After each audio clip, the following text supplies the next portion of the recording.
22 years ago, two young women left a Friday night in November and did not come home.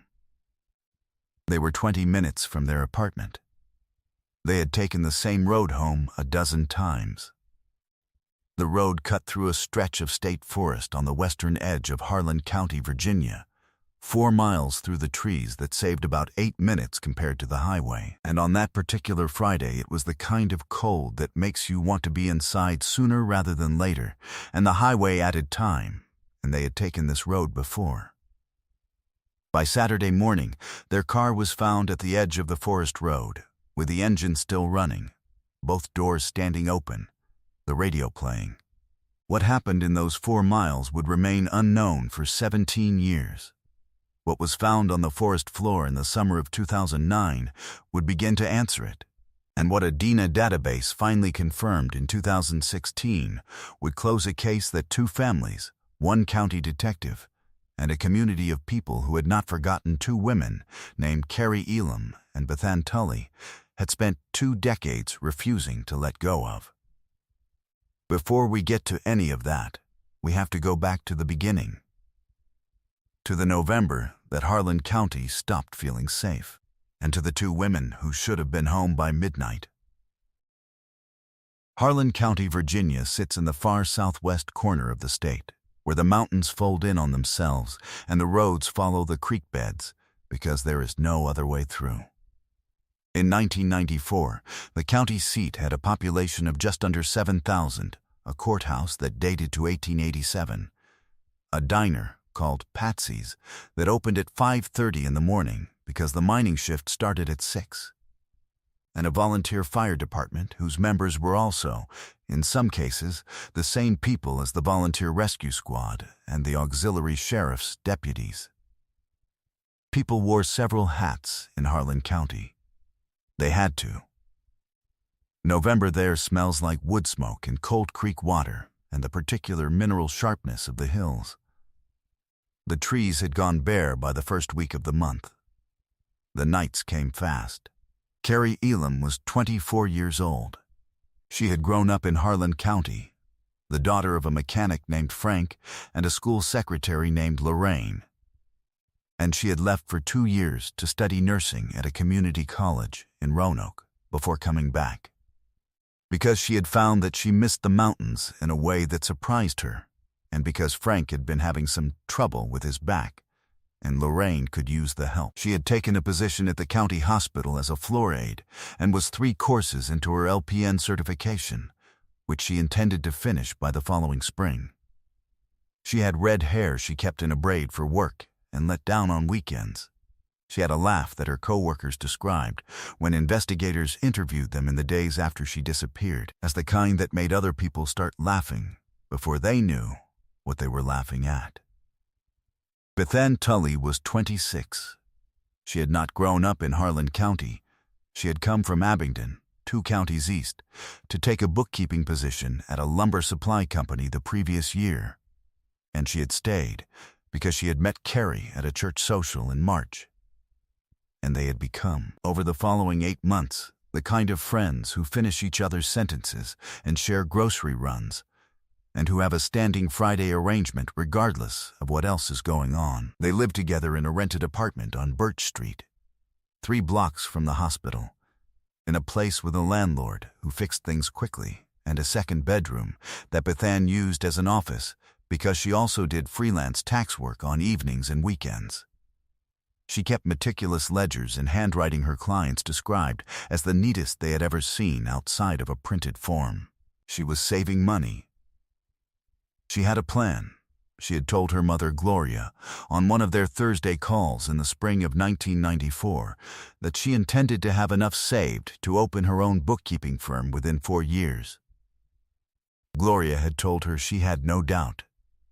She called her mother every Thursday without fail, and had not missed a Thursday in 2 years. The last Thursday before November 18th, she had called at her usual time, and they had talked for 40 minutes, mostly about nothing, the way people talk when they have the luxury of time and do not know they are spending it.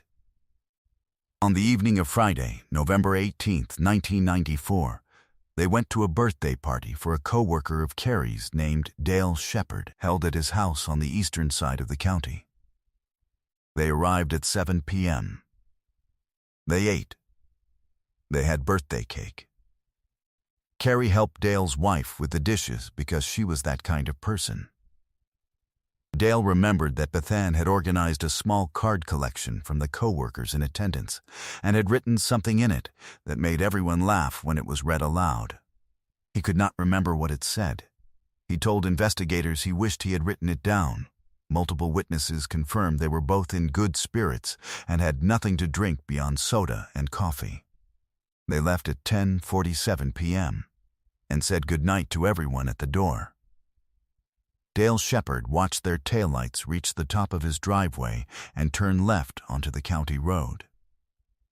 Left was the forest road, right was the highway. Left was 4 miles shorter and 8 minutes faster, and the night was cold, and they had taken it before. At 10:47 p.m., that decision was made. Nobody saw them again. At 7:03 a.m. On Saturday, November 19th, a man named Curtis Vance, who ran a weekend hunting camp on the north side of the state forest, drove past what he initially took for an abandoned vehicle at the edge of the forest road. He slowed. Both doors were open. The headlights were on. The engine was running.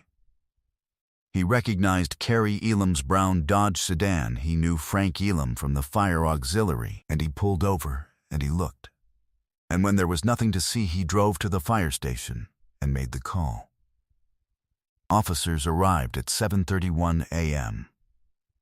The engine was still running. The radio was playing a country station out of Wise. The heat was on. Both doors were open, as if the occupants had gotten out in a hurry, or as if they had not gotten out by choice. Carrie's purse was on the back seat. Her keys were in the ignition. Bethan's coat was on the passenger seat floorboard, which meant she had taken it off before she got out, or it had been knocked off the seat, and neither explanation was comfortable. There was no sign of a mechanical failure. The car ran perfectly. The road was dry.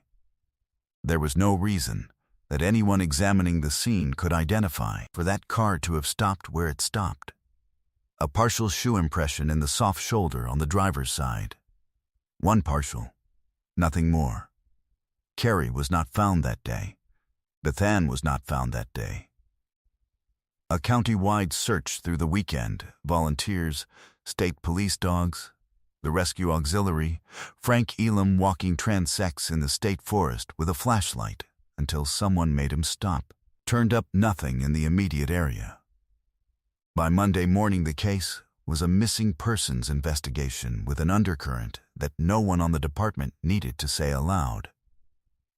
By Wednesday, it was a presumed homicide. The detective who caught the case was named Vernon Cates, 37 years old, 8 years with the Harlan County Sheriff's Office, and prior to that 4 years with the Virginia State Police. He was not given to grandstanding, and he did not like loose ends. He had 2 daughters of his own, which he did not allow himself to think about while he was working the Elam Tully case, because he had learned early in his career that that particular kind of empathy, if left unmanaged, would make you less useful rather than more. Cates ran down every person who had been at Dale Shepard's birthday party, 11 in total. He built a timeline of both women's movements going back 2 weeks. He ran registered sex offenders in 3 counties. He interviewed every hunting camp operator, every weekend property owner, every forestry worker with regular access to the state forest road. The physical evidence was almost nothing. The shoe impression, which the state lab confirmed was a men's boot, size 10 or 11, deep tread work sole, a fiber recovered from Carrie's driver's side door frame that appeared to be from a heavy canvas or workwear material, not consistent with anything either woman had been wearing that night. Both were logged. Both were submitted to the state lab, and both went into the case file without a suspect to compare them against.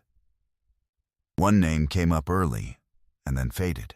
A man who had been released from a correctional facility in West Virginia 8 months prior, with a record that made him immediately relevant, who had been living in a hunting cabin 6 miles from where the car was found.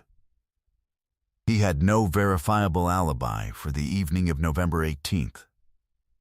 He submitted to a voluntary interview, and then to a second. He was not a comfortable interview, but there was nothing, not a fiber, not a print, not a witness, not a single piece of physical evidence that connected him to the Forest Road that night. By the spring of 1995, Cates had moved him down the list without removing him entirely. The institutional failure revealed itself in the summer of 1996. A state forestry worker named Pete Dunham, who maintained a section of the Forest Road as part of his regular route, told the department in an interview that he had noticed tire impressions in a pull-off area approximately 0.6 of a mile east of where the Elam car was found. Impressions that had been there the Monday morning after that Friday night, and that he had noted as unusual because the pull-off was gated and not a designated access point. He had not reported it at the time because he had not connected it to the news story until his wife mentioned something months later.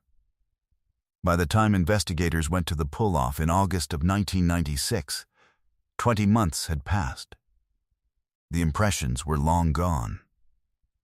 Pete Dunham had been 2 inches from a lead that might have changed everything, and nobody had asked him until it was too late. Frank Elam drove the Forest Road every week for the first 2 years. He drove it slowly. He did not know what he was looking for. He could not stop looking. By the year 2000, 6 years had passed without an answer. Carrie and Bethan had not been found. The Forest Road had been resurfaced once. The case file sat in Vernon Cates's desk because he had never sent it to storage, and he had been asked twice why it was still there, and had said both times that it wasn't ready yet. Carrie's mother, Lorraine, had retired from the school secretary position in 1998. She told a reporter in 1999 that she had found the nights easier than the days, because at night she could tell herself Carrie was somewhere she couldn't see rather than somewhere she couldn't reach. She had stopped telling people that by 2000. It had stopped being something she could make herself believe. Bethan's mother, a woman named Gloria Tully, drove from Abingdon to Harlan County every November 18th. She drove the Forest Road. She had done it every year since 1995 and intended, she told Vernon Cates on the phone in 2002, to keep doing it until someone could tell her why. He told her he understood. She said she knew he did, because he had been making the same drive. By 2004, 10 years out, the case had gone quiet in the way that cases go quiet.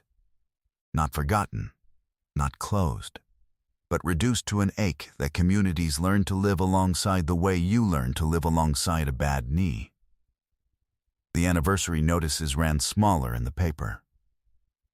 The reward fund, initially raised to $12,000 through local donations, sat unclaimed, and the bank account holding it had been renewed 4 times.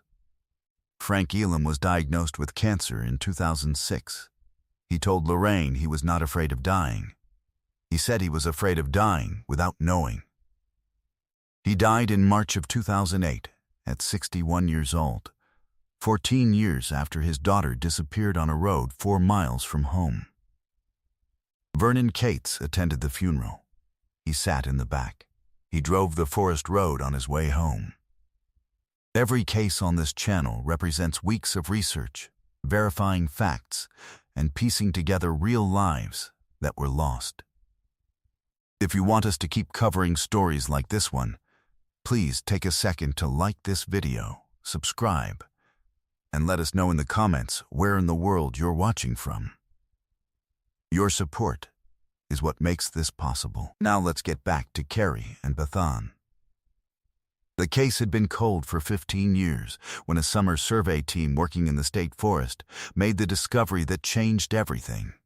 And what they found answered one question while immediately raising another that would take 7 more years to resolve.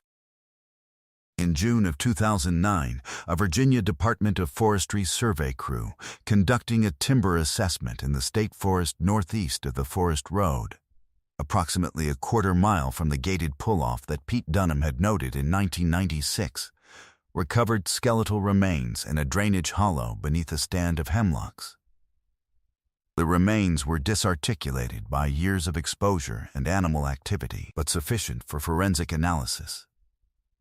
A forensic anthropologist from the State Medical Examiner's Office confirmed 2 sets of remains, both female, consistent with the ages and physical characteristics of Carrie Elam and Bethan Tully. Carrie and Bethan had been 15 years in those hills, within a quarter-mile of where a lead had nearly been found in 1996. The scene yielded something else. A degraded but partially viable biological sample recovered from material associated with one set of remains. The state forensic lab extracted a partial male DNA profile. Not complete, not immediately searchable, but something. Enough to compare, if they ever had something to compare it against. Vernon Cates, by then 52 and 3 years into a partial retirement that had not taken, drove to Harlan County the morning after the call. He stood at the edge of the drainage hollow and looked at the hemlock stand and looked at the gated pull-off, which you could see from where he was standing, and he did not say anything for a long time. He drove to Lorraine Elam's house afterward. She was home. He told her what had been found. He told her that the lab had a profile and that he was not going to stop until it had a name. She made him coffee. He sat at the kitchen table where Frank Elam had sat for 40 years, and he drank it, and they talked about Carrie. Not the case. Carrie. What she had been like. The red hair. The laugh. He told Lorraine he was sorry it had taken this long.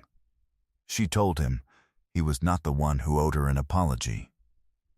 In 2014, the Virginia State Police Cold Case Unit authorized submission of the partial profile to the FBI's CODIS database, the national DNA registry that had expanded significantly since 1994. No match returned. The profile remained in the system. On a Wednesday morning in February 2016, the Cold Case Unit received an automated notification. A new entry to CODIS had produced a partial match to the Elam Tully profile. The match came from a law enforcement submission in West Virginia, a DNA sample collected during an unrelated arrest the previous year. The name attached to that sample was Gerald Ray Couch. He was 58 years old. He had been living in a small town 40 miles from Harlan County. He had a prior record. He had been in a correctional facility in West Virginia until the spring of 1994. He had been released 8 months before the night of November 18th. He was Vernon Cates's original name from 1995, the one he had never fully removed from the list. Gerald Ray Couch was located at a rental property outside of Morgantown, West Virginia, in March of 2016. He had lived a largely transient life in the years since 1994, a sequence of temporary addresses, short-term work, a second arrest in 2001 on an unrelated charge in Kentucky that had put him back inside for 4 years, and then a slow, unremarkable resettlement into the West Virginia town where he had been living for the past 6 years. He worked on a landscaping crew. He was not known to his neighbors beyond nodding acquaintance.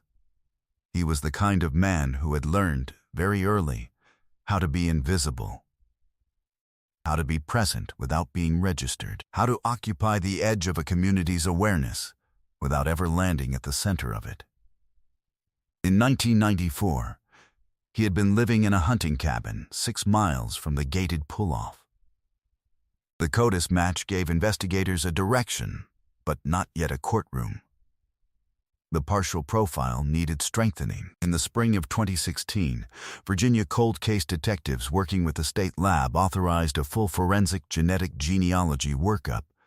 The process that builds a family tree from partial DNA matches in commercial ancestry databases and traces backward to identify an unknown contributor. It confirmed what the CODIS hit had suggested. Gerald Ray Couch. His family line. His markers.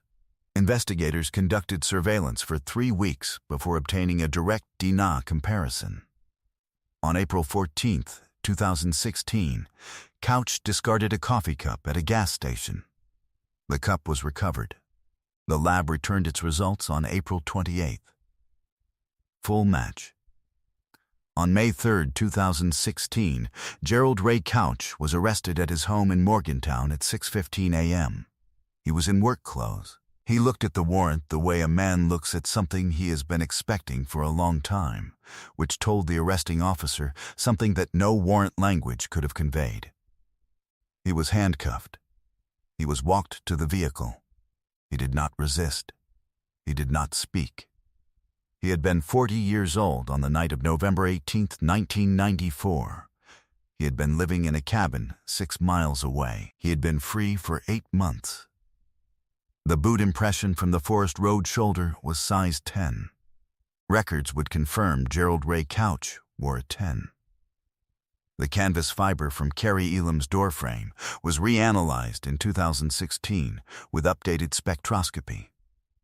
It matched the type of workwear jacket consistent with clothing recovered from Couch's prior arrest documentation photographs.